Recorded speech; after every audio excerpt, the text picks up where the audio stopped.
Actually, no, deto'y panggip, deto'y market and slaughterhouse. Bali, deto'y ordinansa dati slaughtering of livestock animals.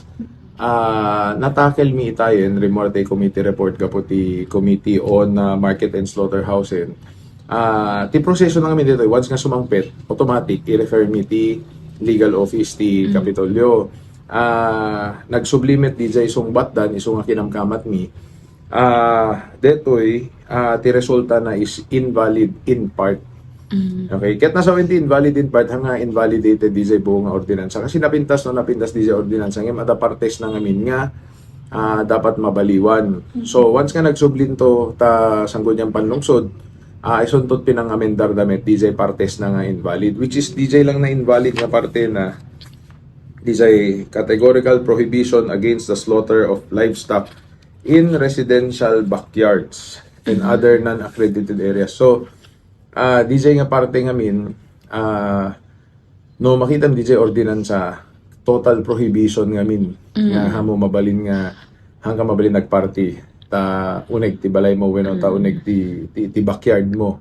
So tata based ti linteg tayo ngamin, which is isut impakita kada kami ti legal officer, ada dagiti basis na nga outright prohibition may be deemed excessive or disproportionate to the ordinance's stated objective.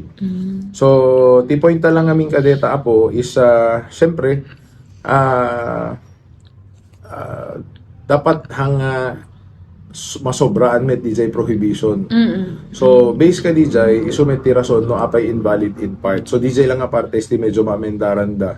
Agbalin nga regulative prohibitive no kwa. So in short, ma-regulate lang no kwa.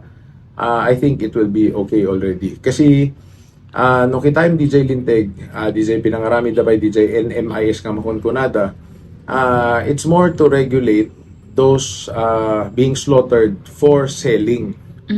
So DJ nga minti anati Linteg. So isumet ti pagpintasan na DJ na rami ng ordinansa, mang strengthen ngamin ka DJ. But DJ parte nga rod nga kung namin nga pa total prohibition, isumet nakita tayo nga hanga mabalin isu nga impante yung invalid in part. DJ sila nga parte sti makorek na no ko apo. So sabalyan na no ka deti sir sad and ikwatan to man ipasadan to man. When bali tikastoy ngamin normally basta na isubli ka takwadan amin daran na no kanwa na DJ talaga nga nagkamalian nga parte base ka DJ Linteg.